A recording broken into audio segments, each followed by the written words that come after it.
25 থেকে 30 বছর বয়সটা ভীষণ অদ্ভুত। বেশিরভাগ মেয়েদেরই এই সময়টায় বিয়ের 3-4 বছর সময় চলে। কারোর কারোর হয়তো আবার 1-2 ছোট ছোট ছানাও হয়। হয়তো তখনও সংসারের মায়ার ধাঁধায় কেউ আটকে পড়েনি।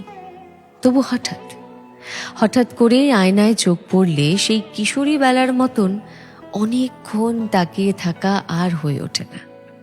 এই বয়সটা ভীষণ একলা, ভীষণ হিসেবে। 18-র তরুণীর মতন চাইলেই দুচোখ ভরে কাজল পরে ঝুম বৃষ্টি ভেজা হয়ে ওঠে না। লোকের ন্যাকামো বলে। আবার 40-এর মতো সংসারের যাবতীয় সিদ্ধান্তে ঘরের মধ্যমণি হয়ে ওঠা যায় না। এতেও লোকে জেঠিমা বলে। 25 থেকে 30 বছর বয়সটা ভীষণ অভিমানী। হঠাৎ করেই মনে হয় যে আগের মতন উথাল পাথাল প্রেমটা আর নেই। প্রতিদিন নিজেকে একটু একটু করে বদলাতে থাকা। 25 থেকে 30 ছুঁয়ে যাওয়া এই বয়সটা বড়ই বিষণ্ণ।